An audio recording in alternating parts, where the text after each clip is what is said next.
आचार्य चरण द्वन्द्वं भक्ति ज्ञानाब्ज भास्करं नमस्यामि मनः कर्म वाक्पीडन्तस्तमोपहम्।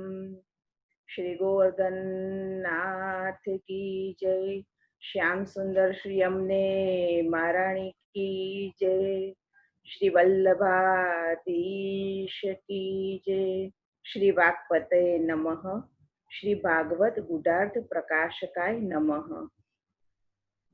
સર્વે ભગવદીઓને જય શ્રી કૃષ્ણ।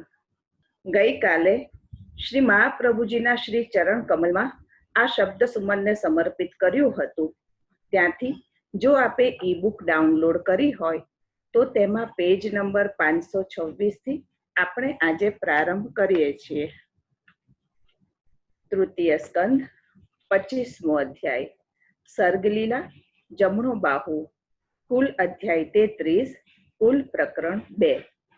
પ્રકરણ પહેલું મુક્ત સૃષ્ટિ પ્રકરણમાં કાલ મુક્તિ પ્રકરણ અધ્યાય 25। અધ્યાય 25 કપિલ અને દેવહૂતિજીનો સંવાદ, કપિલનું આધ્યાત્મિક યોગ રૂપે ભક્તિનું નિરૂપણ, પનોતો પુત્ર ગુણિયલ ગુરુ માને માર્ગદર્શન, આદર્શ કુટુંબની કથા, કપિલ મુનિએ દેવહૂતિને કહેલો ભક્તિ યોગ।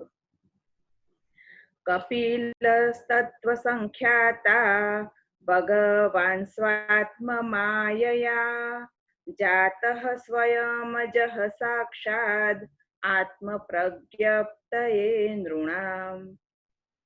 આદર્શ કુટુંબ કથાઓનો નિર્દેશ શ્રીમદ ભાગવતજીમાંથી મળે છે। વ્યર્થ વાતોથી વ્યથા વધારે તેવી રીતભાત ભારતીય સંસ્કારને અનુકૂળ નથી। જીવન ધન્ય બનાવે તેવી વાતો સ્વજન વચ્ચે થાય। સંપત્તિ, સુખ, ક્લેશ, વ્યવહાર વગેરેની ક્ષુલ્લુક વાતો જ કરનારા કુટુંબી જીવનને વન બનાવી મૂકે છે। જીવનને વૃંદાવન જેવું પુણ્યમય, ભવ્ય, ભદ્ર બનાવવું હોય તો શ્રીમદ ભાગવતમાં કહેલી કુટુંબીજનો વચ્ચેની વાતો વિચારવી। વિષાદ અને વિષયથી વિષમ થયેલા વિષમય જીવનને આ સુભગ સંવાદ આહલાદ અને આસ્વાદ આપે છે, અમૃતમય બનાવે છે। મા દીકરાનો સંવાદ કપિલ દેવહૂતિજીની કથા છે। પિતા પુત્રની વાત ઋષભદેવજીના પુત્રોને દીધેલા ઉપદેશમાં છે। પતિ પત્નીનો ઉલ્લેખ કરદમજી અને દેવહૂતિજીની કથામાં છે। સ્નેહીજનનો સંવાદ શ્રી ગોપીજનના ગાનમાં છે। મા દેવહૂતિજીએ પોતાના પનોતા પુત્ર કપિલ દેવજીને ગુરુ ગણીને પોતે દુષ્ટ ઇન્દ્રિયોને પોષતા થાક્યા હોવાનો સ્વદોષ સ્વીકાર્યો। પ્રભુ કૃપાથી અનેક જન્મોના અંતે સચ્ચક્ષુ મળે। મા દેવહૂતિજી પોતાના પનોતા પુત્ર કપિલ પાસે આવ્યા।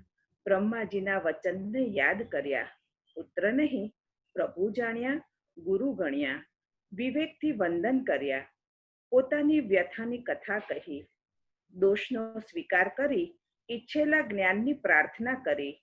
ગુરુ પાસે શરણાગતિપૂર્વક સ્વદોષ નિવેદન કરી ઈચ્છેલું જ્ઞાન મેળવવા માટે વિનંતી થાય, માર્ગ પૂછાય। ગુરુ મેળવીએ, જ્ઞાન મેળવીએ, પણ જ્યાં સુધી દોષો જાહેર ન કરીએ ત્યાં સુધી આપણામાંથી દોષો દૂર થતા નથી। પરિણામે બહાર ભપકો વધે છે, પણ અંતરમાં તો અંધારું રહે છે। સામાન્ય લોકો સામાનો દોષ નિંદા રૂપે કદાચ દેખાડે, પણ નિર્દોષ થવાનો ઉપાય બતાવી ન શકે। ગુરુજન તો દોષ દેખીને દયા કરે, ઉપાય બતાવે। માએ પોતાનો દોષ કહ્યો। હું કંટાળી છું, થાકી છું। આ અસદ ઇન્દ્રિયોને પોષવાથી સંસારમાં જન્મ મરણમાં આથડવાનું જ મળે। ભગવાનની સેવા કરી શકે તેવી ઇન્દ્રિયો સત છે, લૌકિક ભોગ કરનારી ઇન્દ્રિયો અસત છે। સર્વમ ખલ્વિદમ બ્રહ્મ અર્થાત એ ન્યાયે ઇન્દ્રિયો પણ બ્રહ્મ છે એમ સમજી પ્રીતિથી ઇન્દ્રિયોની સેવા કરવી।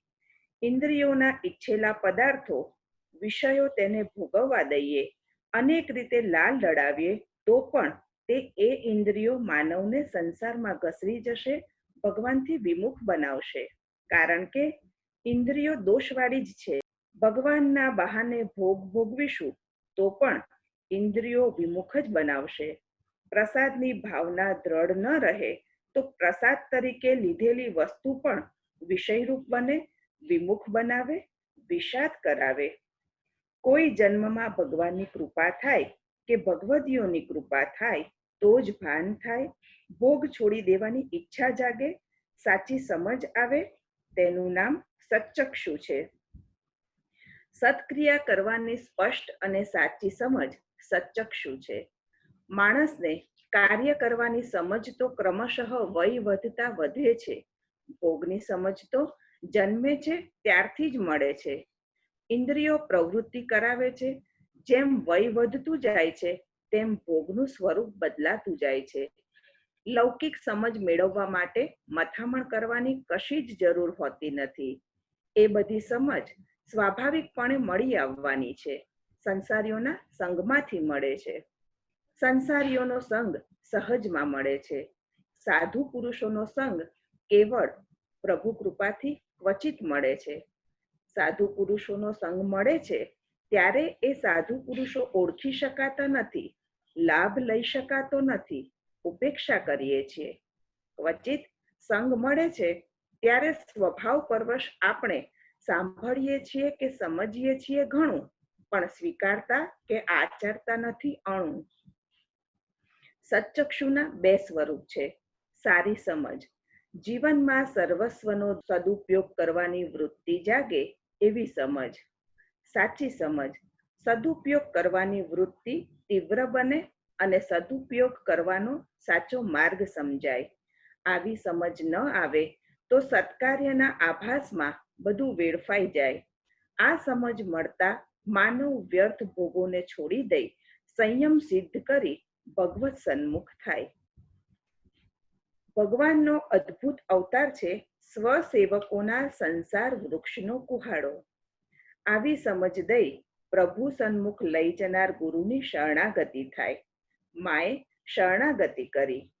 તમ ત્વાગતાહમ શરણમ શરણ્યમ સ્વભૃત્ય સંસાર તરોહો કુઠારમ. શ્રીમદ ભાગવતજી 3:25-11. ભગવાનનું એક વિલક્ષણ સ્વરૂપ ઓળખાવે છે. ભગવાનના ઘણા અવતાર અનેક સ્વરૂપો કહેલા છે. અહીં જુદું જ સ્વરૂપ કહ્યું, કુઠારહ.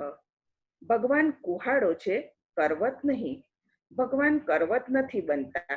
કરવત તો ધીરે ધીરે લાંબી વેદના આપે, દુઃખો કાપે. જ્યારે કુહાડો તો એક ઘાયે જ દુઃખોનો નાશ કરે છે, અર્થાત કર્મનો ક્ષય કરે છે. સૌને માટે નહીં, સ્વભૃત્ય માટે. પોતાના દાસના સંસાર વૃક્ષને છેદવા માટે ભગવાન કુહાડો બને છે. કુહાડો ઝાડની અંદર પ્રવેશ કરે તો જ ઝાડને કાપી શકે. ભગવાન પોતાના ભૃત્યોના સંસાર રૂપી ઝાડને કાપી નાખવા માટે તેમના સંસારમાં સંબંધીજન રૂપે પ્રવેશ કરે છે. કોઈના કાકા તરીકે, કોઈના મામા તરીકે, કોઈના પિતા તરીકે તો કોઈના પુત્ર તરીકે અંદર પ્રવેશ કરે છે. પછી ભગવાન એ સંસાર વૃક્ષને કાપી નાખે છે. દેવહૂતિજીના સંસાર વૃક્ષને કાપવા પુત્ર રૂપે પ્રભુ પ્રકટ થયા છે. કાપવાનું કામ કરનાર કુહાડો કઠોર હોય, કોમલ ન હોય, પણ આ વિલક્ષણતા છે ભગવાનની. ભક્તના સંસારના વૃક્ષને કાપતા ભગવાન કઠોર નથી થતા, કોમલ જ રહે છે. સંસાર છેદાવા છતાં ભક્ત આક્રંદ નથી કરતા, આનંદ માણે છે. કુહાડાનો સ્વભાવ કાષ્ઠ કાપવાનો, ભગવાનનો સ્વભાવ ભક્તના સંસાર કષ્ટ કાપવાનો. સાચી સમજ દેનારના 3 લક્ષણ માં દેવહૂતિજીએ કહ્યા છે. પહેલું લક્ષણ સદ્ધર્મ ભૃતામ વરિષ્ઠમ. બીજું લક્ષણ સ્વભૃત્ય સંસાર તરોહો કુઠારમ. ત્રીજું લક્ષણ શરણ્યમ. ભગવાન પોતાના સેવકોના સંસારમાં પ્રવેશ કરીને સંસાર વૃક્ષને કાપે છે, પોષતા નથી. સંસારમાં પ્રેરે તેવો સંગ તો દુઃસંગ છે. ગાઢ સ્નેહ સંબંધથી ભક્તો પણ લોક જીવનમાં પ્રવેશ કરીને સંસાર સંબંધ છોડાવે છે. સુદૃઢ સંબંધ હોવા છતાં ભક્તો તેનો ગેરલાભ લેવાનો પ્રયાસ કરતા નથી, સ્વાર્થ સાધતા નથી. તેથી સદ્ધર્મ જાણનારાઓમાં શ્રેષ્ઠ કહ્યું. સદ્ધર્મ જાણનારમાં શ્રેષ્ઠ હોવાથી જીવનમાં જ્ઞાનની સાથે આચાર પણ વણાઈ ગયેલો હોય. પોતે જાણે એ પ્રમાણે જીવે, કહે તેવું કરે, વાણી અને વર્તન વ્યવહાર વચ્ચે વિસંવાદ ન હોય તેવા સાધુ પુરુષો કલ્યાણ કરે છે. સ્નેહ કરનારા સદાચારી સાધુ પુરુષ મળે તો તેનું શરણ લેવા લાયક છે. શરણ લઈને પોતાને ત્યજવાના દોષ કે વિષયનું નિવેદન કરી પોતાને જે પ્રાપ્ત કરવાની ઈચ્છા હોય તેનો પ્રસ્તાવ કરવો. દેવહૂતિજીએ પ્રકૃતિ અને પુરુષને જાણવાની ઈચ્છા જણાવી. યથાર્થ જ્ઞાન માટે મા દેવહૂતિજીનો ગીતાનુકૂળ પ્રયાસ. ચતુર ભગવાન કપિલનો યથાધિકાર બોધ પ્રકાર. ત્રિવિધ યોગ વિચાર. ગીતામાં જ્ઞાન માટે સ્વયં ભગવાન શ્રી કૃષ્ણ શરણે આવેલા અર્જુનને કહે છે, તદ્વિદ્ધિ પ્રણિપાતેન પરિપ્રશ્નેન સેવયા. શ્રીમદ ભગવદ્ ગીતા 4:34. 1. પ્રણિપાત નમન. 2. પરિપ્રશ્ન ઝીણવટથી પ્રશ્નો. 3. સેવા તન મન અને ધનથી 3 બતાવ્યા છે. મા દેવહૂતિજીએ નમામીથી નમન કર્યા. પ્રકૃતિ પુરુષનું જ્ઞાન માંગ્યું, તે પ્રશ્ન થયો. શરણાગતિ કરી તેથી સેવારંભ થઈ ગયો. સ્નેહ તેમાં સ્વાભાવિક હોય. માએ પ્રકૃતિ અને પુરુષની જિજ્ઞાસા કરી છે, પણ ભગવાન કપિલે જવાબ દેતા યોગથી શરૂઆત કરી. યોગ આધ્યાત્મિક પુંસામ. શ્રીમદ ભાગવતજી 3:25-11. વેદમાં સ્ત્રીઓનો અધિકાર નથી, તેમ આ મુખ્ય જ્ઞાનમાં પણ અધિકાર નથી. દેવહૂતિજીને કરદમજી દ્વારા વેદ સંબંધ થયો હોત તો અધિકાર હોત. મુખ્ય જ્ઞાન સર્વમ ખલ્વિદમ બ્રહ્મ તેમને અપાત. તેને બદલે આત્મા અને અનાત્મા જડ પદાર્થનો ભેદ સમજાવ્યો અને સાંખ્ય જ્ઞાનનું નિરૂપણ કર્યું. આવું જ્ઞાન બાધક નથી. કપિલદેવજી ચતુર છે. કરદમજીને અનુસરીને દેવહૂતિજી પણ યોગ સાધવાના છે, તેથી તેમણે યોગનું જ્ઞાન તે વિશ્વાસ રાખે તેમ કહ્યું. ભક્તિ વગરનો યોગ કૃતાર્થ કરતો નથી, તેથી ભક્તિનું પણ નિરૂપણ કરે છે.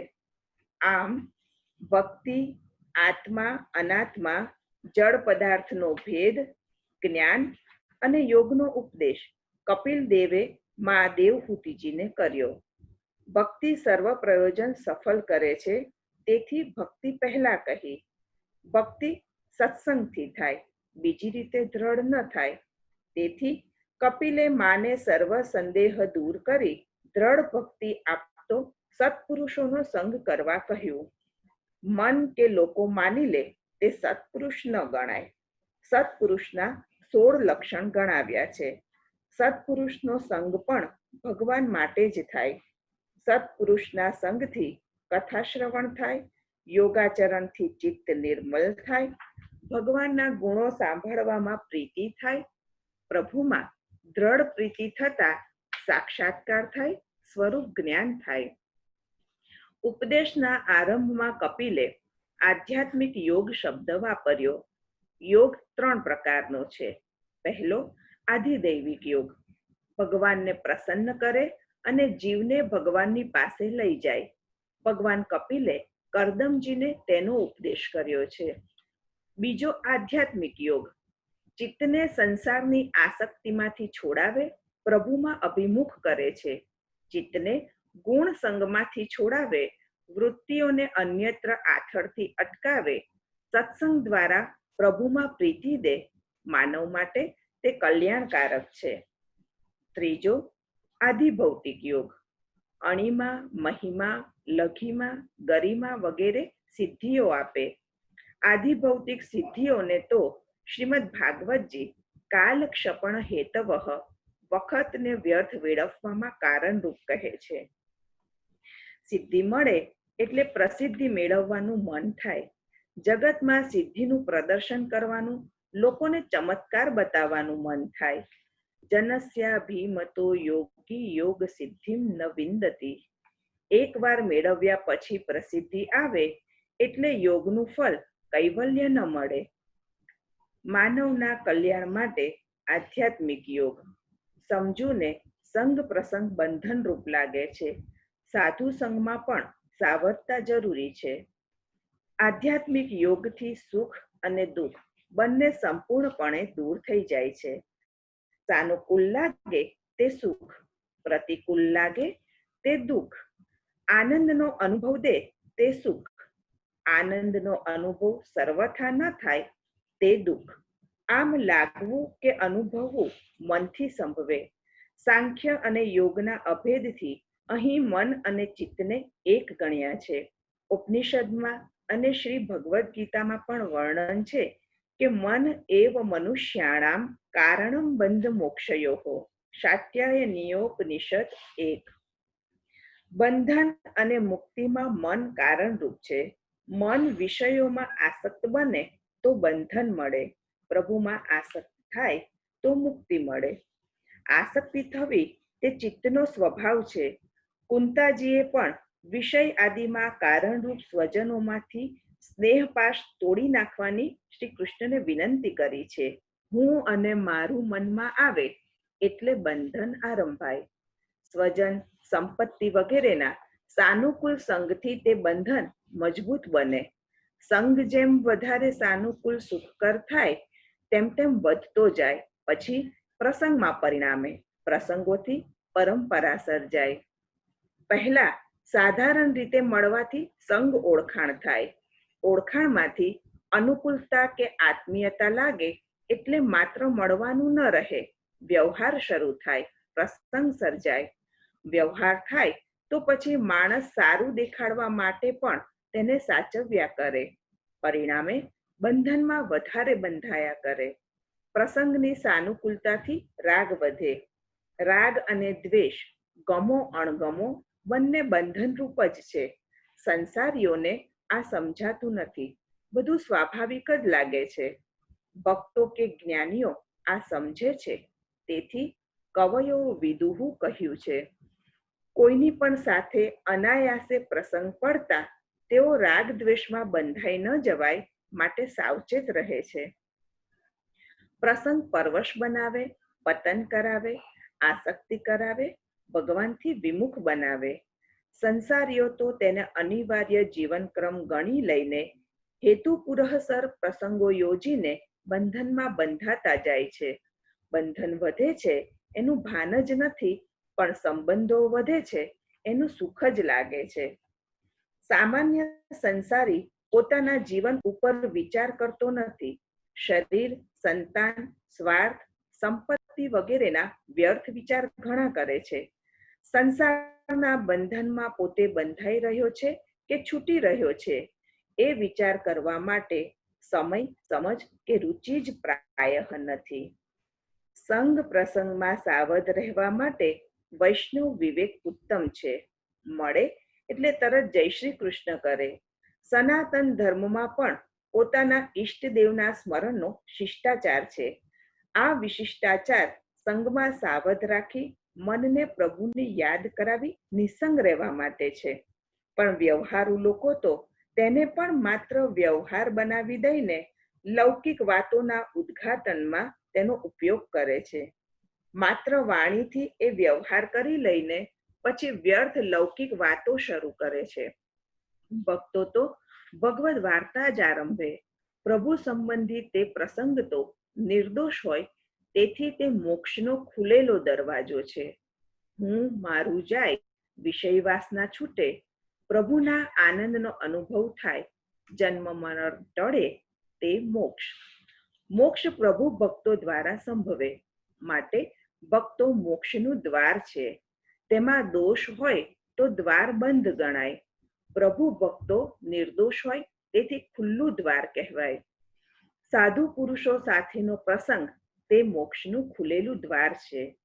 વિવેકી મનુષ્યો સંગ અને આસક્તિને જ આત્માનું અકાટ્ય બંધન માને છે, પણ તે જ સંગ અને આસક્તિ જ્યારે સંતો મહાપુરુષો પ્રત્યે થઈ જાય ત્યારે મોક્ષનું બારણું ખુલી જાય છે. ભગવાનની ભક્તિ જેવો બીજો કોઈ કલ્યાણનો સહેલો માર્ગ નથી. ભગવત ભક્તોનો પ્રસંગ પણ કાંઈક ધ્યેય મનમાં નક્કી કરીને કરવો. પ્રભુ પ્રાપ્તિ, ભગવત જ્ઞાન, સ્વદોષ સમજ, દોષમાંથી છૂટવાના ઉપાયની સમજ વગેરે લક્ષ્યમાં રાખીને પ્રસંગ પાડવો. ધ્યેય વગર તો કશું ન મેળવી શકાય. જવું છે તેવો નિર્ણય કરો તો જવાય ખરું, પણ ક્યાં અને શા માટે એ નક્કી ન હોય તો ભક્તો પાસે પ્રભુ સંબંધી લાભ મેળવવા જવાનું ધ્યેય રાખીએ તો કાંઈક લાભ મળે, નહીં તો માત્ર જઈએ અને પાછા આવીએ. કાળજી વગર કાળજામાં કાંઈ મેળવી શકીએ નહીં.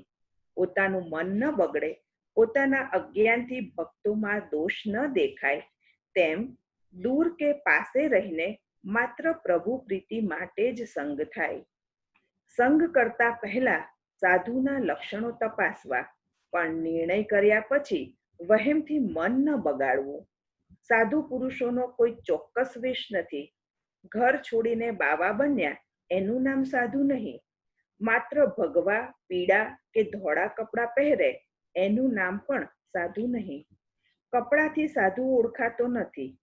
લોકો સંત, મહાત્મા, સ્વામી, ભક્ત, વિદ્વાન વગેરે કહે કે માને તેથી પણ સાધુ થવાય નહીં. મઠ, મંદિર, તીર્થ વગેરેમાં રહેવા માત્રથી સાધુ ગણાય નહીં.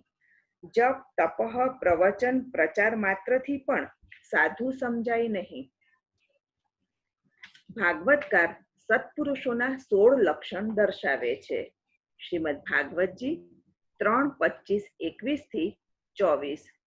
પહેલું લક્ષણ તિતિક્ષવઃ, સઘળા દુઃખ દુઃખી થયા સિવાય સહન કરનાર, સૌનો અપરાધ સહન કરનાર. બીજું લક્ષણ કારુણિકાહ, પોતાનું દુઃખ સહન કરે છતાં કઠોર ન બને, પારકાનું દુઃખ દૂર કરવા દોડે તેવા દયાળુ, પોતાનો અપરાધ કરનારના પણ દુઃખ દૂર કરે તેવા. ત્રીજું લક્ષણ સુહૃદઃ સર્વદેહિનામ, કોઈ કારણ વગર સ્વાર્થ વિના સ્વાભાવિકપણે જ સૌ પ્રાણીઓનું, પોતાનો અપરાધ કરનારનું પણ હિત કરનારા. લોકોમાં પણ ક્વચિત આ 3 ગુણ દેખાય છે, પણ તે સ્વજન કે સ્વાર્થ પૂરતા જ હોય, પ્રાણી માત્ર તરફ ન હોય. સાધુ પુરુષના આ 3 ગુણ પ્રાણી માત્ર તરફ નિસ્વાર્થ ભાવે હોવાથી અલૌકિક છે. ચોથું લક્ષણ અજાત શત્રવઃ, કોઈના તરફ દુશ્મનાવટ વગરના. દુશ્મનાવટ ક્રોધથી થાય. સાધુમાં અનેક જન્મોથી ક્રોધ ન હોય, તેથી તેનો કોઈ શત્રુ જન્મ્યો ન હોય. લોકો કદાચ તેને પોતાનો શત્રુ ગણે, પણ તે કોઈને પોતાના શત્રુ ન ગણે. આ અંતઃકરણની નિર્દોષતા છે. પાંચમું લક્ષણ શાંતાહ, ચિત્તમાં લય વિક્ષેપ વ્યગ્રતા વગરના. શાંત, પ્રસન્ન, સ્વસ્થ ચિત્તવાળા, કામ લોભ રહિત. આ પણ અનેક જન્મ પરંપરાના સંસ્કારોથી સંભવે. આ જીવનો દોષાભાવ છે. છઠ્ઠું લક્ષણ સાધવઃ, સદાચારવાળા, અન્યનું કલ્યાણ પોતાનો પ્રાણ દઈને પણ સાધનારા. તક સાધુ કે સ્વાર્થ સાધુ તે ન હોય. જેના આચરણથી કોઈને કાંઈ દુઃખ ન થાય તેવા. આ દૈહિક દોષાભાવ છે. સાતમું લક્ષણ સાધુ ભૂષણાહ, ઉપરના સઘળા ધર્મોથી શોભતા. જેના વાણી, વિચાર, વ્યવહાર, વેશ વગેરે બધામાં સાધુતા જ શોભે છે તેવા સાધુઓના સંગરૂપ ભૂષણવાળો. આઠમું લક્ષણ મય્યનન્યેન ભાવેન ભક્તિમ કુર્વન્તિ યે દૃઢામ, ભગવાનમાં અનન્ય ભાવે દ્રઢ ભક્તિ કરનારા. સાનુકૂળતામાં પોષાય અને પ્રતિકૂળતામાં શોષાય એવી ભક્તિ સાધુ પુરુષોની ન હોય. પોતાના પ્રભુ વિના કોઈ દેવતા, વસ્તુ, વ્યક્તિ કે માર્ગમાં રુચિ થાય નહીં તેવી હૃદયની સ્થિતિ તે અનન્ય ભાવ. ઇન્દ્રિયો અને અંતઃકરણ ભગવત કાર્યમાં અત્યંત ઉત્સાહથી તત્પર રહે તે ભક્તિ. પ્રમાણ, પ્રમેય, સાધન કે ફળની ઈચ્છા પણ ન રહે, ક્યારેય પણ ચલિત ન થાય તે દ્રઢ. સંતો ભગવાનમાં અનન્ય ભાવથી દ્રઢ ભક્તિવાળા હોય. આવી ભક્તિ માટે લૌકિક તથા વૈદિક પદાર્થોનો ત્યાગ જરૂરી છે. 9મું લક્ષણ મત કૃતે ત્યક્ત કર્માણઃ. પ્રભુને માટે જ પોતાના સઘળા કર્મનો ત્યાગ કરનાર. નિરંતર ભગવત સેવા સ્મરણ આદિમાં બધા કર્મ બાધક છે. અનન્યતામાં તે અંતરાય કરે છે. સાધુ પુરુષોના પ્રભુ પ્રેમની પ્રબળતાથી બધા કર્મ છૂટી જાય છે. આળસ કે ઉપેક્ષાથી છોડતા નથી. 10મું લક્ષણ ત્યક્ત સ્વજન બાંધવાહા. પ્રભુને માટે જ પ્રભુને અનુકૂળ ન હોય તેવા સ્ત્રી, પુત્ર વગેરે સ્વજન તથા સ્વજાતીય લોકોનો ત્યાગ કરનારા. સંતો કડવાશથી કે પોતાના સુખ સગવડ માટે તેમને છોડતા નથી. 11મું લક્ષણ મદાશ્રયાહા. ભગવાનમાં અનન્ય અને દ્રઢ આશ્રયવાળા. ભક્તો ભગવાન સિવાય કોઈના ઉપર આધાર રાખે નહીં, કોઈની આશા રાખે નહીં. સંતોનું સર્વસ્વ ભગવાન છે. ભગવાન પોતાનું સઘળું સંભાળે છે તેવો અચલ વિશ્વાસ સંતોમાં હોય. 12મું લક્ષણ કથા મૃષ્ટાહ શૃણવંતી. ભગવાનના જ આશ્રયવાળી, નિર્દોષ રૂપવાળી, ભાવ વર્ણનથી ઉજ્જવલ કથાઓનું શ્રવણ સંતો કરે છે. પ્રસંગ વશાત થતી પ્રભુની વાતો તો ગૌણ છે. 13મું લક્ષણ કથયંતી ચ. ભગવાનના જ આશ્રયવાળી, નિર્દોષ, શુદ્ધ ભાવભરી કથાઓ સંતો કહે છે. 14મું લક્ષણ તપંતી વિવિધા તાપાહા નૈતાન મદગત ચેતસઃ. પ્રભુની કથાના શ્રવણ કીર્તન આદિના પ્રભાવે રસાનુભવથી સંતોનું ચિત્ત ભગવાનમાં જ રહે, તેથી સંસારના વિવિધ સંતાપ સંતોને સતાવે નહીં. સંતાપ સહન કરતા પ્રભુ પ્રીતિ વધે. 15મું લક્ષણ સર્વસંગ વિવર્જિતાહા. સર્વસંગ રહિત. સાધુઓને કોઈ અપેક્ષા ન હોવાથી કોઈનો સંગ કરતા નથી. લોકો તેમને જાણી શકતા નથી. 16મું લક્ષણ સંગ દોષહરાહા. સંસારીઓનો સંગ દોષના દરિયા જેવો છે. સંતો તેને શોષનારા છે. સંગ, કામ વગેરે દોષો ઉત્પન્ન કરે. તે દોષોને સંતો દૂર કરે. સંતોના આ સહજ ગુણ છે. સાધુ સંગ કથા સેવનથી ક્રમશઃ શ્રદ્ધા રતિ ભક્તિ લાભ. આવા ભગવદીઓ કોઈનો સંગ કરતા નથી. તેમનો સંગ તો સામેથી માંગીને મેળવવાનો હોય. તેમના સંગથી ભગવાનમાં દ્રઢ ભક્તિ થાય. સત્પુરુષોના સંગથી પ્રભુના પરાક્રમનું, મહિમાનું જ્ઞાન કરાવતી હૃદયકાનના રસાયણરૂપ કથા થાય. પ્રીતિપૂર્વક વારંવાર આવી કથાના સેવનથી મન ભટકતું અટકે, નિષ્પાપ થાય. પછી ભગવાનમાં શીઘ્ર ક્રમશઃ શ્રદ્ધા, રતિ, મતિ અને ભક્તિ થાય. ભગવાનમાં ઇન્દ્રિય અને મનની સ્વાભાવિક વૃત્તિ તે ભક્તિ છે. વેદમાં કર્મ કરનાર સત્પુરુષની સંયમી દૈવી ઇન્દ્રિયોની અને એકાગ્ર મનની ભગવાનમાં કોઈ હેતુ વગરની સ્વાભાવિકી વૃત્તિ, ગતિ તે ભક્તિ છે. સંયમશીલ ઇન્દ્રિયો અને મનની ભગવાનમાં સ્વાભાવિક ગતિ તે ભક્તિ. તે લિંગ શરીરને શીઘ્ર જીર્ણ કરી દે છે. ભોજનને જઠરાગ્નિ વૈશ્વાનર પચાવે છે, તેમ કોઈ પણ હેતુ વગરની ભગવાનની સ્વાભાવિક ભક્તિ યોગ સિદ્ધિ કે મોક્ષ કે લૌકિક સફળતાઓથી પણ ઉત્તમ છે. પરાણે કરવી પડે કે કરીએ એનું નામ ભક્તિ નહીં. મોક્ષથી મોંઘી છે ભક્તિ. કથા સત્સંગમાં પ્રકટ પ્રભુનો સ્વાનુભવ સુલભ છે. ભગવાન સાયુજ્ય મોક્ષ આપે તો પણ ભક્તો તેની સ્પૃહા કરતા નથી. સેવા અને કથામાં જ તે તો મગ્ન રહે છે. તેઓ પરસ્પર પ્રેમથી પ્રભુના ગુણગાન કરે છે. ઈચ્છેલા રૂપવાળા પ્રસન્ન પ્રભુના સાક્ષાત દર્શન કરે છે. મિત્રની જેમ ખુલ્લા મનથી ઈચ્છેલી વાતો પ્રભુ સાથે કરે છે. ભક્તની ઈચ્છા ન હોવા છતાં તેને સૂક્ષ્મ ભગવદ ગતિ ભક્તિથી મળે છે. સઘળું છોડી અનન્યતાથી ભજનારને પ્રભુ મૃત્યુથી પાર ઉતારે છે. ભગવાન વગર ભય દૂર થતો નથી. અભયપ્રદ આનંદમય ભગવાનના ભયથી વિશ્વની વ્યવસ્થા. ભગવાનના ભયથી જ વિશ્વ વ્યવસ્થિત છે. કોઈ પણ રીતે મન ભગવાનમાં સ્થિર કરવું તે પરમ પુરુષાર્થ સાધક છે. આ યોગ સિદ્ધાંત છે. ભક્તિથી જ મન ભગવાનમાં સ્થિર રહે તે ભાગવત સિદ્ધાંત છે. ભગવાનની ભક્તિ કરવી તે સર્વસંમત છે. તે જ પરમ કલ્યાણ છે. એતાવાનેવ લોકેસ્મિન પુંસામ નિઃશ્રેયસોદયઃ તીવ્રેણ ભક્તિયોગેન મનોમય્યર્પિતમ સ્થિરમ. ઇતિ શ્રીમદ ભાગવત નવનીત રેખાંકન તૃતીય સ્કંધમાં કાલ મુક્તિમાં મુખ્ય ભક્તિરૂપ પહેલો કપિલ મુનિએ દેવહૂતિને કહેલો ભક્તિ યોગ નામનો 25મો અધ્યાય સંપૂર્ણ. શ્રી ગોવર્ધનનાથ કી જય. તૃતીય સ્કંદ 26મો અધ્યાય સર્ગ લીલા જમણો બાહુ. કુલ અધ્યાય 33. કુલ પ્રકરણ 2. પ્રકરણ પહેલું મુક્ત સૃષ્ટિ પ્રકરણમાં ગુણાતીત મુક્તિ પ્રકરણ અધ્યાય 26 થી અધ્યાય 27.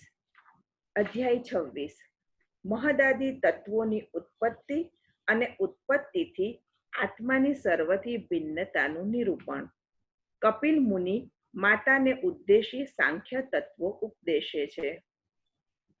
અથ તે સંપ્રવક્ષ્યામિ તત્વાનામ લક્ષણમ પૃથક યદ્વિદિત્વા વિમુચ્યેત પુરુષઃ પ્રાકૃતૈર્ગુણૈઃ.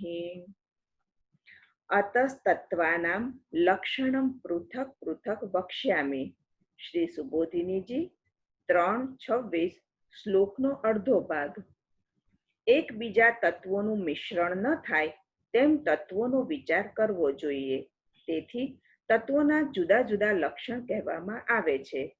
તે જાણવાથી પુરુષ પોતે પ્રાકૃત ગુણો એટલે આધ્યાત્મિક તત્વોથી જુદો પડે છે. આત્માના અજ્ઞાનને લીધે સંસાર થાય છે. તેથી આત્માનું જ્ઞાન જ કહેવા યોગ્ય છે. સાંખ્યની સમજ. મહદાદી તત્વોની વસ્તુ સ્વરૂપ ઉત્પત્તિ અને યુક્તિ ઉત્પત્તિથી આત્માની સર્વથી ભિન્નતા આ અધ્યાયમાં કહી છે. 27 અધ્યાયમાં સાંખ્ય મત પ્રમાણે પ્રકૃતિ પુરુષ વિવેક દ્વારા મોક્ષ લાભ અને પ્રકૃતિનું તિરોધાન કહેલું છે.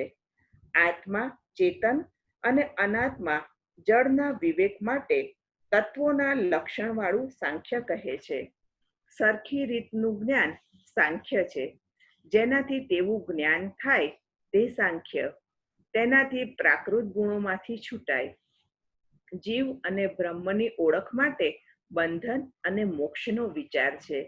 સંસારરૂપ બંધન અને મૂળ સ્થિતિરૂપ મોક્ષ માટે પ્રકૃતિ પુરુષનો નિર્ણય છે. સાંખ્ય પ્રમાણે પ્રકૃતિ અને પુરુષ દ્વારા બધી સૃષ્ટિ થાય છે. સાંખ્યમાં પુરુષરૂપ ભગવાનનું લક્ષણ. પુરુષરૂપ ભગવાન અનાદિ છે. ગુણોને તે પ્રકટ કરે છે, નિર્ગુણ છે. ગુણો પુરુષરૂપ ભગવાનની ઉત્પત્તિનું કારણ નથી. પુરુષરૂપ ભગવાન પ્રકૃતિથી પર છે. પુરુષરૂપ ભગવાન પ્રકૃતિનો નિયામક છે. પુરુષરૂપ ભગવાન અંતર્મુખ સ્ફૂર્તિવાળો છે. પુરુષરૂપ ભગવાન સ્વયં પ્રકાશરૂપ છે. વિશ્વ જેનાથી સમન્વિત છે, સંબંધિત છે, તે અનાદિ છે. તેથી પુરુષરૂપ ભગવાન દેહથી જુદો છે. પુરુષરૂપ ભગવાન નિર્ગુણ છે. તેથી પ્રાકૃત પદાર્થોથી જુદો છે. પુરુષરૂપ ભગવાન પ્રકૃતિથી પર છે. તેથી પ્રકૃતિથી જુદો છે. પ્રત્યેક ધામાં પુરુષરૂપ ભગવાન અંતર્મુખ સ્ફૂર્તિવાળો કહેલ હોવાથી કાલથી જુદો છે. પુરુષરૂપ ભગવાન સ્વયં પ્રકાશમાન છે. પુરુષનું પ્રકૃતિથી બંધન. આ પુરુષરૂપ ભગવાને સૂક્ષ્મ દૈવી ગુણમયી ભગવદ ઈચ્છાએ પ્રાપ્ત થયેલી પ્રકૃતિનો લીલાથી સ્વીકાર કર્યો. પ્રકૃતિ ભગવાનની શક્તિ છે. તેને જોતા પુરુષને મોહ થયો, સ્વરૂપ ભૂલાયું, સંસાર થયો, તેથી પરતંત્રતા અને બંધન થયું. સાંખ્યમાં પ્રકૃતિનું લક્ષણ. મૂળભૂત પ્રકૃતિનું લક્ષણ બતાવે છે. સત્વ, રજઃ અને તમઃ એ ત્રણેય ગુણો જેના મૂળરૂપ છે તે ત્રિગુણાત્મિકા પ્રકૃતિ છે. કોઈ રીતે તે પોતે વ્યક્ત નથી, સદા એકરૂપ છે, કાર્ય કારણ રૂપ છે, મુખ્ય પ્રધાન છે, બ્રહ્મની જેમ ભેદ રહિત છે. બધા જ વિશેષ ભેદ ગુણથી થાય છે, તે તેના જ છે, તેથી વિશેષ યુક્ત છે. તેને જ પ્રકૃતિ કહે છે. સચ્ચિદાનંદ બ્રહ્મ છે. ક્રિયા, જ્ઞાન અને ધર્મો પણ તેના છે. તેવી રીતે સચ્ચિદાનંદ રૂપ પ્રધાન છે. તેના અંશમાંથી ગુણો ઉત્પન્ન થાય છે. ભગવાને તેનું જગતના કારણ તરીકે પ્રધાન મુખ્ય રૂપે નિર્માણ કર્યું. ભગવાનમાંથી પ્રકટ થયેલી પ્રકૃતિમાં સચ્ચિદાનંદના આભાસરૂપ 6 ગુણો છે. તેથી જ તે પ્રધાન છે, મુખ્ય છે. પ્રકૃતિ આત્માથી જુદી છે, પુરુષની જેમ નિત્ય છે. આમ સાંખ્યનો એકદેશી મત છે. શ્રી ભાગવત સંબંધ સાંખ્યમાં તે ભગવાનની શક્તિ છે. ગુણોની સામ્યાવસ્થા, ક્ષોભની પૂર્વાવસ્થા પ્રકૃતિ છે એ કપિલનો મત છે. સાંખ્યનો વિષય ભગવાન નથી. અક્ષરથી આગળ તેની પ્રવૃત્તિ નથી. પુરુષોત્તમ, અક્ષર, કાલ, પ્રકૃતિ અને પુરુષ, આ 5 પ્રકારે ભગવાન અનાદિ છે. તેમાં પ્રકૃતિ નિયામક સ્થિતિ છોડીને પ્રકૃતિવશ સ્થિતિથી પુરુષનું જીવપણું છે. પ્રકૃતિના સંબંધવાળું પ્રાકૃત તે પ્રાધાનિક પણ કહેવાય છે. સાંખ્ય શાસ્ત્ર તત્વોની સંખ્યા બતાવે છે, તે 24 છે. તત્વ સંખ્યા વિચારણા, અમરકોશ. સંખ્યા સમ્યગાત્મ બુદ્ધિ, મધુસૂદન સરસ્વતી ગીતા ટીકા. 5 મહાભૂતો, પૃથ્વી, જલ, તેજઃ, વાયુ, આકાશ. 5 તન્માત્રાઓ, સૂક્ષ્મભૂત વિષય, ગંધ, રસ, રૂપ, સ્પર્શ, શબ્દ. 5 જ્ઞાનેન્દ્રિય, શ્રોત્ર, ત્વક ચામડી, નેત્ર, રસના, નાસિકા. 5 કર્મેન્દ્રિય, વાણી, હાથ, પગ, લિંગ, ગુદા. 4 અંતઃકરણની વૃત્તિ, મન, બુદ્ધિ, ચિત્ત, અહંકાર અને 25મો કાલ. કાલનો પરિચય, કાલ અને પુરુષ. પ્રકૃતિની જેનાથી ચેષ્ટા થાય છે તે કાલ ભગવાન છે, એ કપિલ મત છે. એક જ ભગવાન સૌ પ્રાણીઓની અંદર પુરુષ રૂપે અને બહાર કાલ રૂપે વ્યાપક છે. કાલ રૂપે બહિર્મુખનો નાશ કરે છે અને પુરુષ રૂપે અંતર્મુખને આનંદ આપે છે. કાલ ભય કરાવે છે, પુરુષ અભય આપે છે. મહત્તત્વ વિચાર. પ્રકૃતિ અને પુરુષના સંબંધથી સુવર્ણમય મહત્તત્વ થયું. તે ચિત્તરૂપ છે. તે જગતની ઉત્પત્તિમાં કારણરૂપ છે. ભગવાન કપિલે વિશ્વની ઉત્પત્તિ માં દેવહૂતિજીને સંભળાવી પદાર્થોના લક્ષણો કહ્યા. બુદ્ધિનો વિચાર. રાજસ અહંકારમાંથી બુદ્ધિ તત્વ થયું. મન ઇન્દ્રિય પ્રેરક છે, બુદ્ધિ ઉપકારક છે. આધિભૌતિક રૂપે તેના 5 વિભાગ છે. 5 ક્રિયાથી બુદ્ધિ સમજાય. 1 સંશય, લાકડું હશે કે માણસ. 2 વિપર્યાસ, હોય તેનાથી જુદું ભાન થાય, તેને ખ્યાતિવાદ પણ કહેવાય. 3 નિશ્ચય, યથાર્થ અનુભવ, પદાર્થ જેવો હોય તેવો નિર્ણય. 4 સ્મૃતિ, સંસ્કાર ઉત્પન્ન કરનારી સ્વતંત્ર બુદ્ધિ. અને 5 સ્વાપ, સ્વપ્નરૂપ છે. નિદ્રામાં માયા સૃષ્ટિ તેનો વિષય છે. વિશેષનો વિચાર. દેહથી જીવની ભિન્નતા. મહત્તત્વ, અહંકાર અને પંચમહાભૂત એ 7 ભેગા થયા વિના રહ્યા ત્યારે કાલ, કર્મ અને ગુણો સહિત પ્રભુએ તેમાં પ્રવેશ કર્યો. અચેતન વિશેષ નામનું અંડ થયું. તેમાંથી વિરાટ થયા. ભગવાને તેમાં છિદ્રો કર્યા. તેમાં દેવતાઓ સહિત ઇન્દ્રિય પ્રવેશ થયો. સ્વ સામર્થ્યની પરીક્ષા માટે દેવતાઓ આવ્યા. જુદા જુદા સ્થાનમાંથી પ્રકટ થયેલા તે બધા ભગવાનના અંશ છે, પણ જલમાંથી વિરાટને તે જગાડી શક્યા નહીં. દેહના અભિમાનવાળા જીવે ચિત્ત સાથે હૃદયમાં પ્રવેશ કરતા જ વિરાટ જલમાંથી જાગ્યા. આમ પ્રવૃત્તિ કરાવનાર જીવ શરીરથી જુદો છે. યોગ ભક્તિ વગેરે વાળી બુદ્ધિથી તેનું ચિંતન કરવું. તમસ્મિન પ્રત્યગાત્માનમ ધિયા યોગ પ્રવૃત્તયા ભક્ત્યા વિરક્ત્યા જ્ઞાનેન વિવિચ્યાત્મનિ ચિંતયેત.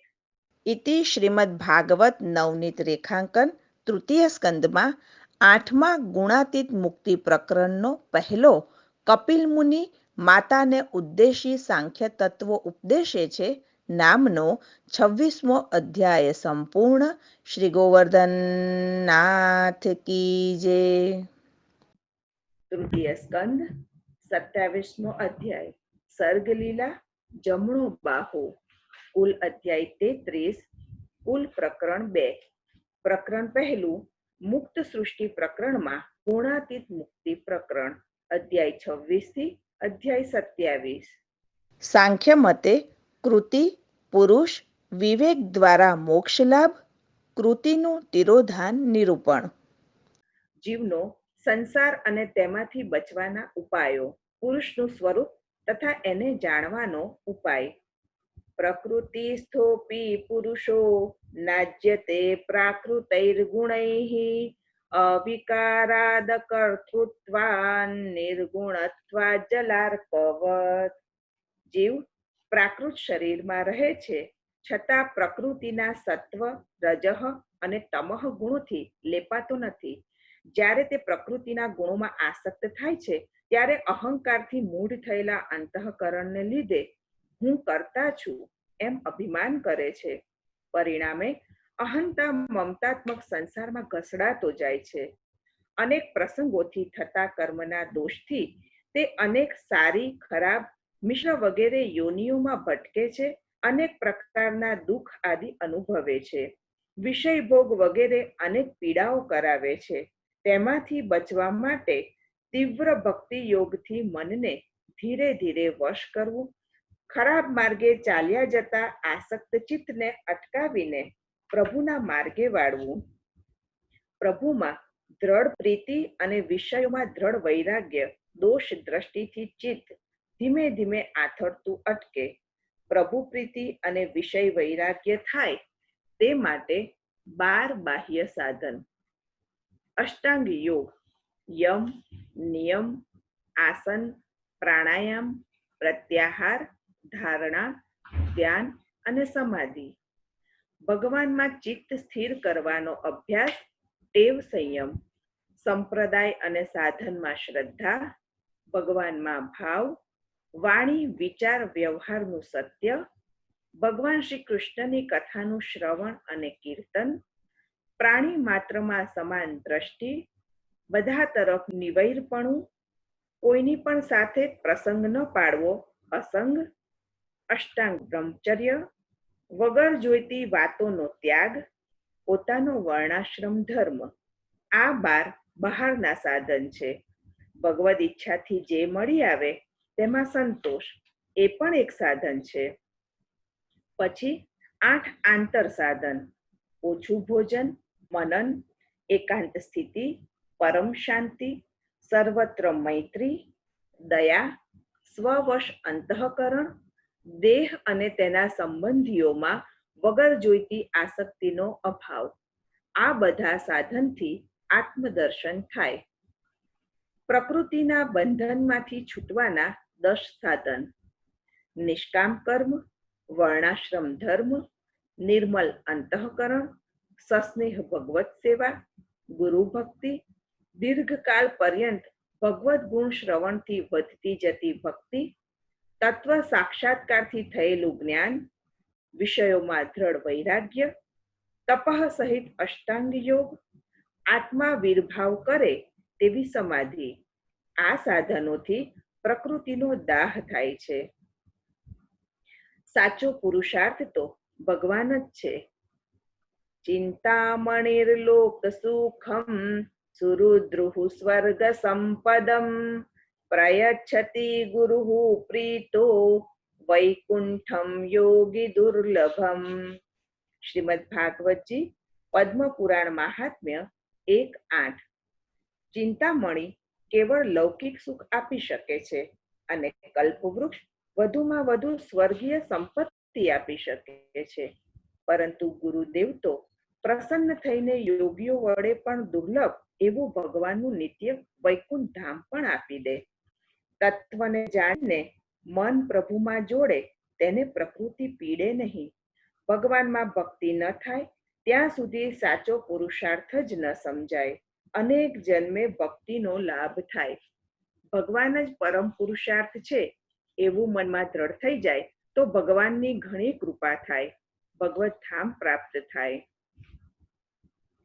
યદા ન યોગો પચિતા સુચેતો માયા સુસિદ્ધસ્ય વિસર્જતેંગ અનન્ય હેતુ શ્વથમે ગતિ સ્યાદ આત્યંતિકી યત્ર ન મૃત્યુહાસઃ. ઇતિ શ્રીમદ ભાગવત નવનીત રેખાંકન તૃતીય સ્કંધમાં 8મા ગુણાતીત મુક્તિ નામના પ્રકરણનો બીજો જ્ઞાનાધ્યાય પુરુષનું સ્વરૂપ તથા એને જાણવાના ઉપાય નામનો 27મો અધ્યાય સંપૂર્ણ. શ્રી ગોવર્ધનનાથ કી જય. તૃતીય સ્કંદ 28મો અધ્યાય. સર્ગલીલા જમણો બાહુ. કુલ અધ્યાય 33. કુલ પ્રકરણ 2. પ્રકરણ પહેલું મુક્ત સૃષ્ટિ પ્રકરણમાં સગુણ મુક્તિ પ્રકરણ. અધ્યાય 28. સબીજ યોગ લક્ષણ. ભગવત અવયવ ધ્યાન વર્ણન. ભગવત ધ્યાન રૂપ યોગ તથા એના સાધન. યોગસ્ય લક્ષણમ વક્ષ્યે સબીજસ્ય નૃપાત્મજે મનો યેનૈવ વિધિના પ્રસન્નમ યાતિ સત્પથમ. યોગેનાપી ભવેત શુદ્ધિમ ઇતિ યોગો નિરૂપ્યતે અષ્ટાવિંશે ધ્યાન યુક્તઃ સર્વસાધન સંયુતઃ. શ્રી સુબોધિનીજી 3:28. યોગથી પણ ચિત્ત શુદ્ધ થાય છે, તેથી 28મા અધ્યાયમાં ધ્યાન સાથેનો યોગ સર્વ સાધનો સહિત જણાવવામાં આવે છે. નિર્બીજ સબીજ યોગ. ભક્તિ, સાંખ્ય અને જ્ઞાન કહ્યા પછી આ અધ્યાયમાં ચિત્તની શુદ્ધિ માટે યોગ કહે છે. યોગ બહુ પ્રકારનો છે.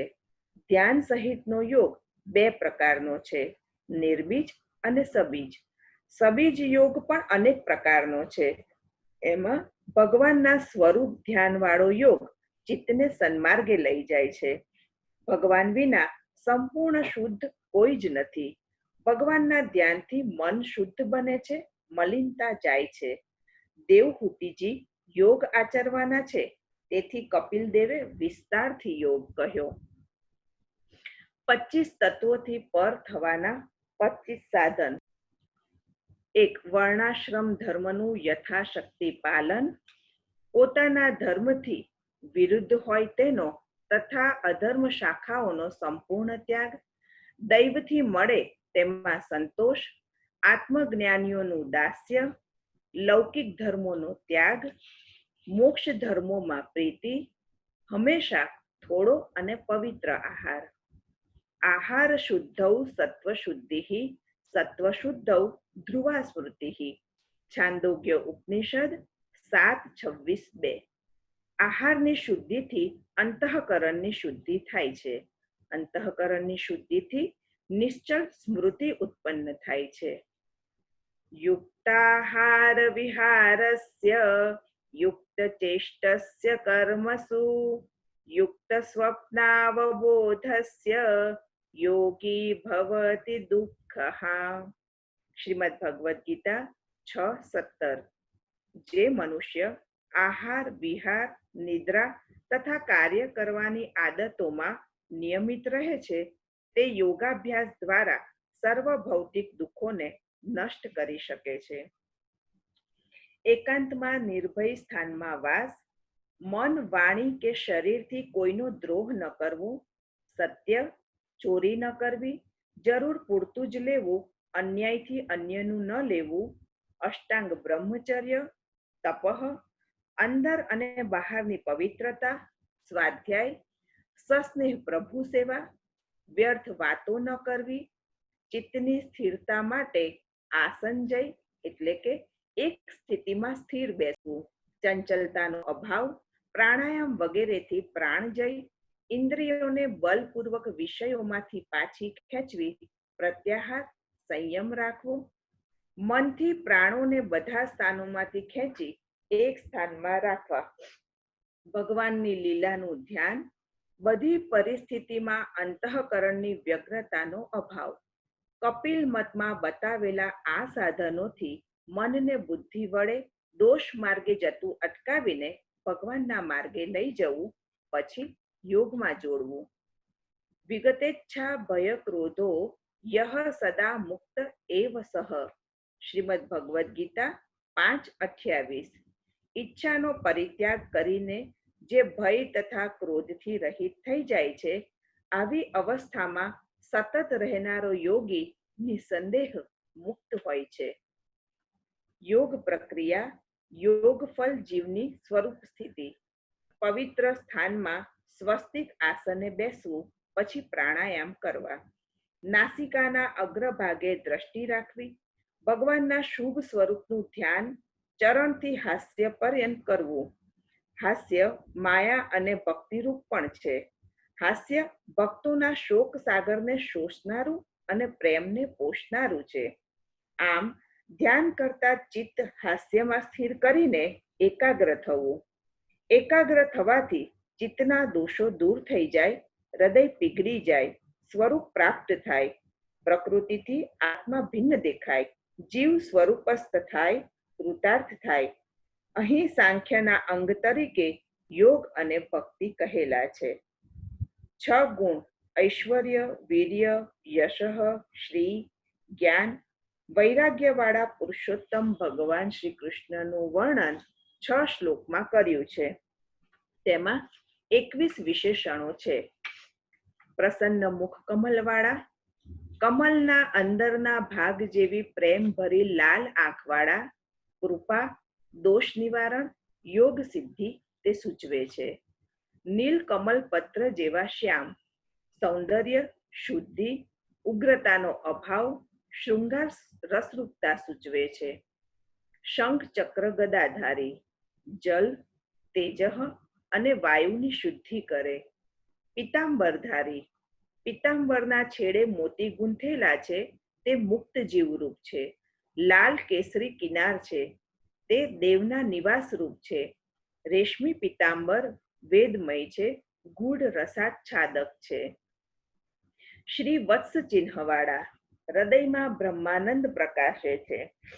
કંઠમાં કૌસ્તુભવાળા ભક્તો અને મુક્ત જીવો અતિ પ્રિય હોવાથી કંઠે રાખ્યા છે. ગુંજતા ભમરાવાળી વનમાલાધારી, ભ્રમરના 6 પગ તે 6 દર્શન શાસ્ત્ર રૂપ, તેમાં પારંગત લોકો વડે ગવાતી કીર્તિ સૂચવે છે.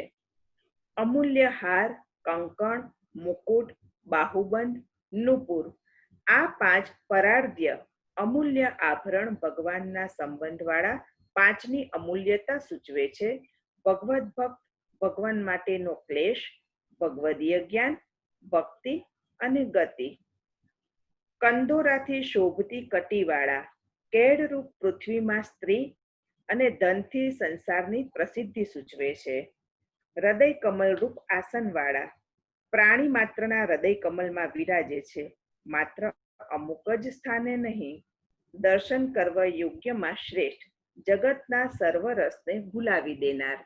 શાંત, કામ વગેરે સર્વદોષ નાશક, જ્ઞાનમય. મન અને આંખને આનંદ દેનાર, યોગ અને જ્ઞાનની વૃદ્ધિ કરનાર, ભાવ અને દર્શનેચ્છા વધારનાર. સદા સુંદર મોર પંખ સહિત દર્શનવાળા, સ્ત્રીઓને પણ પોતામાં આસક્તિ દઈ મોક્ષ દેનાર, દર્શન માત્રથી પરમાનંદજનક વયોવૃત્તિ સ્વીકારવા છતાં ક્યારે પણ અસુંદર ન લાગતા, સર્વ લોકોથી નમસ્કૃત, સર્વ પ્રમાણ સિદ્ધ અને સર્વરૂપ છે.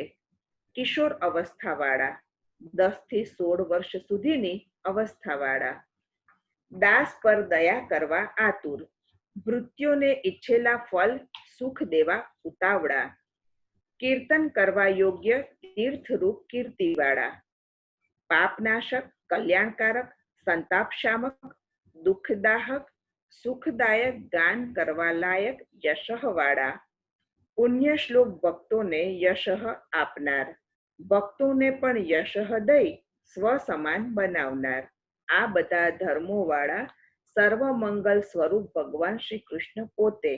આવા પ્રભુ શ્રી કૃષ્ણનું ધ્યાન સંપૂર્ણપણે કરવું. યોગ માર્ગમાં પણ અંતે તો ધ્યાનમાં રસાત્મક ભગવાન શ્રી કૃષ્ણનું જ ધ્યાન કરવા કહેલું છે. 4 અવસ્થામાંથી ગમે તેનું ધ્યાન પોતાના હૃદયમાં નિર્દોષ શુદ્ધ ભાવથી કરવું. એક સ્થિતમ, ઉભેલા, શ્રીનાથજી, શ્રી રણછોડજી વગેરેની જેમ ઉભેલા, સર્વત્ર ભક્તોને આવતા નિહાળવા ઉભેલા. 2 વ્રજંતમ, ચાલતા, ભક્તોના કાર્ય માટે ગરુડારૂઢ થઈને પધારતા, ગોચારણ આદિ માટે ફરતા. 3 આસીનમ, વિરાજતા, ભક્તોની સેવા સ્વીકારતા. 4 શયાનમ, ઓઢેલા, માં યશોદાના ખોળામાં પોઢેલા, નિકુંજ આદિમાં પોઢેલા, શેષ શૈયા પર પોઢેલા અને સાથે પ્રેક્ષણીયેહિતમ, દર્શનીય લીલાવાળા. ભગવાનની વિવિધ પ્રકારની લીલાઓનું પણ ધ્યાન કરવું. બાળ લીલા, ગોચારણ લીલા, નિકુંજ લીલા, રાસ આદિ લીલાનું પણ ધ્યાન કરવું. ભગવાનના પ્રત્યેક અંગનું ધ્યાન, તેના મહાત્મ્યનું મનન કરતા કરવું. ભગવાનના ચરણારવિંદથી આરંભ કરવો. ભગવાનના ચરણ કમલનું ચિંતન. ચરણારવિંદ ભક્તિ માર્ગરૂપ છે, સર્વ દુઃખ દૂર કરનારું છે. ભગવત સ્વરૂપમાં પ્રવેશ દ્વાર રૂપ ચરણ શરણથી ભગવત પ્રાપ્તિ સરળતાથી થાય. ભગવાનના ચરણારવિંદના ચિહ્નોનો વિચાર કરવો. તેથી સંચિંતયેદ ભગવતશ્ચરણારવિંદમ વજ્રાંકુશ ધ્વજ સરોરુહલાંછનાઢ્યમ ઉત્તુંગરક્ત વિલસન્નખ ચક્રવાલ જ્યોત્સ્નાભિરાહત મહદૃદયાંધકારમ. શ્રીમદ ભાગવતજી 3:28-21. સંચિંતયેદ, સાવધ રહીને સતત ધ્યાન કરવું. ચરણારવિંદમ, ચરણનું ધ્યાન ભક્તિ પ્રદાન કરે છે. અરવિંદ, અંધકારને દૂર કરે. અરવિંદ એટલે સફેદ કમળ. વજ્રાંકુશ ધ્વજ સરોરુહલાંછનાટ્યમ. આ વાક્યમાં ભગવત ચરણને 4 વિશેષણો આપ્યા. અંકુશમ, ભક્તના મનને સ્વાધીન કરે. સરોરુહ, સુખપૂર્વક સેવી શકાય. અને લાંછનાઢ્યમ, ભગવાનના શ્રી ચિહ્નોમાં 16 ચિહ્નો છે. દક્ષિણમાં 9 અને વામમાં 7. ઉત્તુંગ રક્ત વિલસન નખચક્ર વાલ જ્યોત્સ્નાભિ. ઉત્તુંગથી નખનું સ્વરૂપ કાચબા જેવું દર્શાવ્યું. મધ્યમાંથી ઉપસેલું તથા ચારે બાજુથી નમેલું. નખચંદ્ર, આકાશમાં એક ચંદ્ર ભગવાનના ચરણમાં 10 નખચંદ્ર અને તે ઉપસેલા હોવાથી અભિમાનનું હરણ કરે છે. ચિત્ત લગાડીને તેનો વિચાર કરવો. પ્રેમમગ્ન થવું. ચરણારવિંદના નીચેના તલ કમલદલ જેવા રક્તવર્ણા છે. ચરણમાં વજ્રના આકારનું ચિહ્ન વિરાજે છે. તે ભક્તોના પાપરૂપ પર્વતને તોડે છે, પ્રતિબંધને દૂર કરે છે. પર્વત જેવા પ્રતિબંધ પ્રભુની પાસે પહોંચવામાં વચમાં આવતા હોય તો ભગવાનના ચરણારવિંદમાંનું વજ્ર બધા જ પ્રતિબંધોને, પ્રતિકૂળતાઓને, પાપોને, દોષોને તોડીને દૂર કરી નાખે છે. અંકુશ હાથીને વશ કરનારું છે. મન હાથી જેવું હોય, વશ ન થતું હોય, મદોન્મત્ત હોય, દોડ્યા કરતું હોય, મલિનતામાં આડોટતું હોય કે સંસારની આસક્તિના સલીલ જલમાં સરતું હોય, તો વશ કરવા માટે અંકુશ સાધન છે. સંસારમાં સર્વત્ર ભય લાગતો હોય તો ભગવાન શ્રી કૃષ્ણના ચરણારવિંદમાં વિરાજતું ધ્વજનું ચિહ્ન ભક્તોને અભય આપે છે. ભગવાન શ્રી કૃષ્ણના ચરણમાં કમલ વિરાજે છે તે સૂચવે છે કે ભગવાનની સેવા સુખથી સહેલાઈથી થઈ શકે છે. આ ચાર ચિહ્નો ચાર પુરુષાર્થને જણાવે છે. આવા અનંત ચિહ્નો પ્રભુ શ્રી કૃષ્ણના ચરણ કમલમાં છે. ભગવાન શ્રી કૃષ્ણ ભજનીય અને ફલદાતા છે તેમ તે સૂચવે છે. તસ્માદિમામ સ્વામ પ્રકૃતિમ દૈવીમ સદાત્મિકામ દુર્વિભાવ્યામ પરાભાવ્ય સ્વરૂપેણાવતિષ્ઠતે. ઇતિ શ્રીમદ ભાગવત નવનીત રેખાંકન તૃતીય સ્કંદમાં નવા સગુણ મુક્તિ પ્રકરણમાં યોગ નિરૂપણે ભગવત ધ્યાન રૂપ યોગ તથા એના સાધન નામનો 28મો અધ્યાય સંપૂર્ણ. શ્રી ગોવર્ધનનાથ કી જય. તૃતીય સ્કંદ 29મો અધ્યાય સર્ગલીલા જમણો બાહુ. કુલ અધ્યાય 33. કુલ પ્રકરણ 2. પ્રકરણ પહેલું મુક્ત સૃષ્ટિ પ્રકરણમાં જીવ મુક્તિ પ્રકરણ અધ્યાય 29 થી અધ્યાય 33. અધ્યાય 29. ચતુર્વિધ ભક્તિ યોગનું રહસ્ય. ભક્તિ વૈરાગ્યમાં કારણરૂપ, ભયમાં હેતુરૂપ, કાલનો મહિમા, કાલથી થતી ભક્તિ. દેવહૂતિજીના પ્રશ્નો. શ્રી કપિલ દેવજીએ માતાને વૈરાગ્ય માટે બતાવેલું કાળનું સ્વરૂપ. લક્ષણમ મહદાદીનામ પ્રકૃતેઃ પુરુષસ્ય ચ સ્વરૂપમ લક્ષ્યતે મીશામ યેન તત્પારમાર્થિકમ.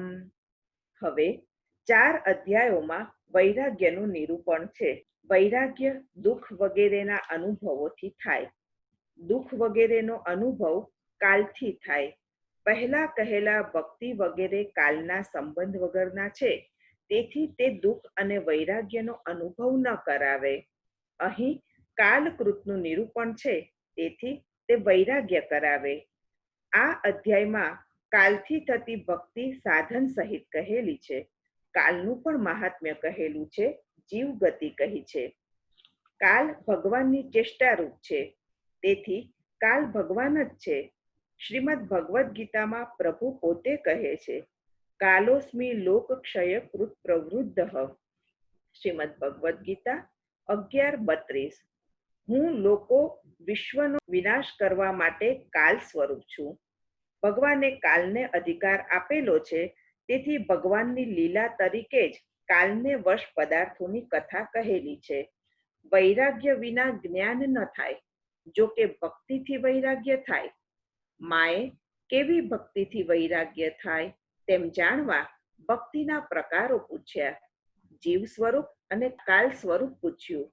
માએ કપિલને યોગ ભાસ્કર શ્રીમદ ભાગવતજી 3:29-5 કહ્યા. ભાસ્કર એટલે સૂર્ય. કર્મથી થાકેલો, સૂતેલો, અજ્ઞાની અને અંધારામાં રહેલો, આ 4 પર સમર્થ દયાળુએ દયા કરવી જોઈએ. સૂર્ય દયાળુ છે, સમર્થ છે. સૂર્ય 8 રીતે ઉદ્ધાર કરે છે. દ્રષ્ટિ આપે, અંધકાર દૂર કરે, સૂતેલાને જગાડે, થાક ઉતારે, કર્મમાંથી આસક્તિ છોડાવે, મિથ્યાભિમાનને દૂર કરે, આશ્રય આપે, તરત કૃતાર્થ કરે. ભક્તિ યોગના પ્રકાર. ભક્તિ યોગ બહુ પ્રકારનો છે તેમ કપિલે કહ્યું. વ્યક્તિના સ્વભાવ અને ગુણથી તથા મતભેદથી ભક્તિના અનેક પ્રકારો છે. એક તામસ ભક્ત. હિંસા, દ્વેષ, દંભ, અદેખાઈ વગેરેને મનમાં રાખીને ભક્તિ કરે તે ભેદભાવવાળો ક્રોધી તામસ ભક્ત છે. 2 રાજસ ભક્ત. સુખ, યશ, ઐશ્વર્ય વગેરે માટે ભગવત ભજન કરે તે ભેદ દ્રષ્ટિવાળો રાજસ ભક્ત છે. 3 સાત્વિક ભક્ત. જે પોતાના કર્મોનો નાશ કરવા કર્મ કરીને માત્ર પ્રભુને અર્પણ કરવા અથવા પૂજન કરવું જોઈએ તેથી કરવું તેમ સમજીને કરે છે તે ભિન્ન ભાવવાળો સાત્વિક ભક્ત છે. 4. નિર્ગુણ ભક્તિ યોગ. ભગવાનના ગુણો માત્ર સાંભળવાથી સૌના હૃદયમાં બિરાજતા ભગવાનમાં મનની અખંડ ગતિ તે નિર્ગુણ ભક્તિ યોગનું લક્ષણ છે. જે ભક્તિ માત્ર પુરુષોત્તમમાં કોઈ હેતુ વગરની અહૈતુકી ક્યારેય અટકે નહીં તેવી છે તે નિર્ગુણ ભક્તિ છે. માત્ર શ્રી કૃષ્ણની જ તે ભક્તિ કરે છે, અવતારોની પણ નહીં. માત્ર શ્રી કૃષ્ણમાં જ તેની આસક્તિ છે. સ્નેહની તે સ્વાભાવિકતા છે. બુદ્ધિનો વ્યવહાર નથી, હૃદયનો ધર્મ છે. ભક્તિ એટલે પ્રેમપૂર્વકની સેવા. કાલ કે કર્મ પણ તેમાં વિઘ્નરૂપ ન થાય. ભગવાન પોતાના નિર્ગુણ ભક્તોને મુક્તિ આપે તો પણ તે લેતા નથી, સેવાથી જ તે તો સંતુષ્ટ છે. આ આત્યંતિક ભક્તિ યોગ છે. તેનાથી 3 ગુણથી પર થઈ ભગવદ ભાવપૂર્ણ ભગવદ રૂપ બની જવાય. આ નિર્ગુણ ભક્તિ યોગનું મુખ્ય સાધન અંતઃકરણની શુદ્ધિ છે. મુક્તિ 5 પ્રકારની અહીં બતાવી છે. સાલોક્ય, સમાન લોક વૈકુંઠમાં વાસ. સાર્ષ્ટિ, સમાન ઐશ્વર્ય. સામીપ્ય, પ્રભુની નિકટમાં વાસ. સારૂપ્ય, પ્રભુના જેવું રૂપ, શ્રી વત્સચિહ્ન અને કૌસ્તુભ મણિ વગરનું અને એકત્વ. સાયુજ્ય, ભગવાનમાં ભળી જવું તે. અંતઃકરણની શુદ્ધિના 16 સાધનો. તે અંતઃકરણ 16 કલાઓ વાળું હોવાથી તેની શુદ્ધિ માટે 16 સાધન બતાવ્યા. આ સાધનો આધિભૌતિક રૂપે અંતઃકરણને ધર્માનુકૂળ બનાવે છે, આધ્યાત્મિક રૂપે જ્ઞાન યોગ્ય બનાવે છે, આધિદૈવિક રૂપે ભક્તિ યોગ્ય બનાવે છે. ફળની ઈચ્છા વગર પોતાનો વર્ણાશ્રમ ધર્મ, હિંસા પ્રચુર ન હોય તેવા યજ્ઞ, 5 રીતે ભગવાનનું પૂજન, ભગવદ ધામનું દર્શન, ચરણ સ્પર્શ, પૂજા, સ્તુતિ, વંદન વગેરે. પ્રાણી માત્રમાં ભગવદ ભાવના, સત્વગુણ, સર્વનો સંગ ત્યાગ અને ઈચ્છાનો ત્યાગ, મોટાઓને માન આપવું, દુઃખી કે પોતાનાથી ઉતરતા હોય તેમના પર દયા, સમાન સાથે મૈત્રી, 12 યમનું પાલન, આંતરનિયમ, 12 નિયમનું સેવન, બાહ્ય નિયમ, ગુરુ મુખે આધ્યાત્મિક શાસ્ત્રનું શ્રવણ, નિરંતર ભગવાન નામ કે લીલાનું ગાન, સર્વત્ર સરળતા, ઉત્તમ ભક્તોનો સંગ અને અહંકાર રહિતપણું. ક્યાંય વૈર ન રહે ત્યારે સાચી શાંતિ મળે. આજનું જગત મોટામાં મોટી ફરિયાદ કરે છે કે અમારા મનને શાંતિ નથી, શાંતિ આપો. શ્રીમદ ભાગવત સરળતાથી શાંતિ આપે છે. માનવ પાસે સામર્થ્ય છે, સગવડ છે, સંપત્તિ છે, સ્વજન છે, સ્વાસ્થ્ય છે, પણ માત્ર સાચી સમજ નથી, ભગવાનની સેવાની સૂઝ નથી. સાચી ભગવત સેવા કે ભગવત ભાવના પ્રભાવે પ્રાણી અને પદાર્થ માત્રમાં ભગવત ભાવ થાય, વૈર ક્યાંય ન રહે, ત્યારે મનની શાંતિ સ્વતઃ મળે. દ્વિષતઃ પરકાયે મામ માનિનો ભિન્ન દર્શિનઃ ભૂતેષુ બદ્ધ વૈરસ્ય ન મનઃ શાંતિ મૃચ્છતિ. શ્રીમદ ભાગવતજી 3:29-23. સૌમાં ભગવાન વિરાજે છે. કોઈનો પણ દ્વેષ કરવાથી ભગવાનનો દ્વેષ થાય. કોઈની સાથે વેર, કડવાશ, કપટ, કઠોરતા વગેરે કરવાથી તે ભગવાન સાથે કર્યા ગણાય. આમ કરનારને શાંતિ ક્યાંય મળે નહીં, ક્યારેય મળે નહીં. કોઈની સાથે કડવાશ કરીને આપણે આપણી શાંતિ આપણા હાથે જ ગુમાવીએ છીએ. અભિમાની, ભેદભાવ ભરી દ્રષ્ટિવાળા અને કોઈની તરફ વૈર રાખનારને શાંતિ ન મળે, અશાંતિની આગ અંતઃકરણને બાળ્યા કરે. આપણને શાંતિ નથી તેને માટે જવાબદાર આપણે જ છીએ. શાંતિ જોઈતી હોય તો ભગવાન શ્રી કૃષ્ણ સર્વત્ર વિરાજે છે, તે દ્રષ્ટિ કેળવતા શીખવું. કોઈના તરફ મનમાં કડવાશ ન રાખવી. ક્વચિત સ્વભાવ પરવશપણે કોઈ કટુતા થઈ જાય તો તેને ભૂલી જવી, પણ મનમાં ભરી ન રાખવી. કોઈનો પણ તિરસ્કાર કરવાથી પ્રભુ પ્રસન્ન ન થાય. ભેદ હોય ત્યાં ભય આવે, ભાવ જાય.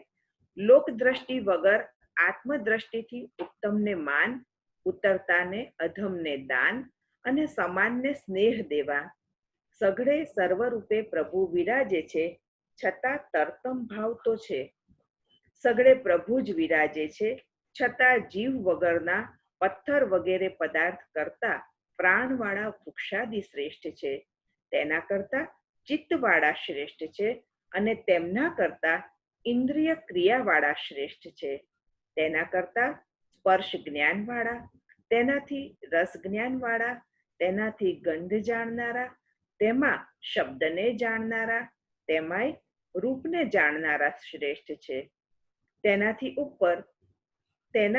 ઉપર નીચે બે તરફ દાંતવાળા શ્રેષ્ઠ છે. દાંતવાળા કરતા અનેક પગવાળા, તેના કરતા 4 પગવાળા, તેનાથી 2 પગવાળા શ્રેષ્ઠ છે. તેમનામાં 4 વર્ણ શ્રેષ્ઠ છે. બધા વર્ણમાં બ્રાહ્મણ ઉત્તમ છે. બ્રાહ્મણમાં પણ વેદને જાણનાર, તેમાંય વેદના અર્થને જાણનાર, તેના કરતા પણ સંશય નિવૃત્ત કરનાર, તેના કરતા સ્વકર્તવ્ય પરાયણ શ્રેષ્ઠ છે. તેના કરતા પણ દેહાભિમાન રહિત શ્રેષ્ઠ છે. તેના કરતા ક્રિયા અને ઈચ્છા રહિત શ્રેષ્ઠ છે. ભગવાનમાં ચિત્ત પરોવીને સઘળા કર્મો પ્રભુને સમર્પણ કરી દઈને ભગવાન માટે જ નિરંતર કર્મ કરનાર, ભગવાનને આત્મારૂપ જાણનાર ભગવત દ્રષ્ટિવાળો ઉત્તમ છે. કાલરૂપ પ્રભુથી વિશ્વ વ્યવસ્થા. સઘળે પ્રભુ વિરાજે છે. પોતાની લીલા માટે તેમણે વિવિધતા, વિરોધિતા, ઉચ્ચ નીચ ભાવ પ્રકટ કર્યા છે. પ્રભુમાં ચિત્ત પરોવવું, સઘળા કર્મો પ્રભુને સમર્પણ કરવા. કર્મોથી પ્રભુ માટે પ્રયત્ન કરનાર, પ્રભુને આત્મારૂપ જાણનાર ભગવત દ્રષ્ટિવાળો ઉત્તમ છે. કાલાત્મક પ્રભુના ભયથી જ સૂર્ય તપે છે, નદીઓ વહે છે, ઋતુઓ ફળે છે, વિશ્વ વ્યવસ્થિત રહે છે.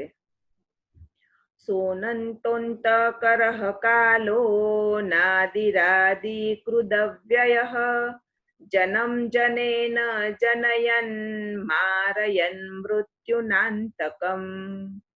ઇતિ શ્રીમદ ભાગવત નવનીત રેખાંકન તૃતીય સ્કંદમાં 10મા જીવ મુક્તિ પ્રકરણમાં પહેલો અને યોગ નિરૂપણમાં બીજો શ્રી કપિલ દેવજીએ માતાને વૈરાગ્ય માટે બતાવેલું કાળનું સ્વરૂપ નામનો 29મો અધ્યાય સંપૂર્ણ.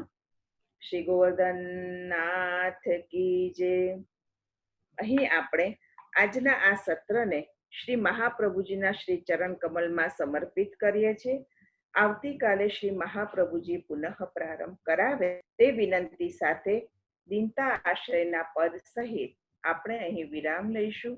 શ્રી ગોવર્ધનનાથ કી જય.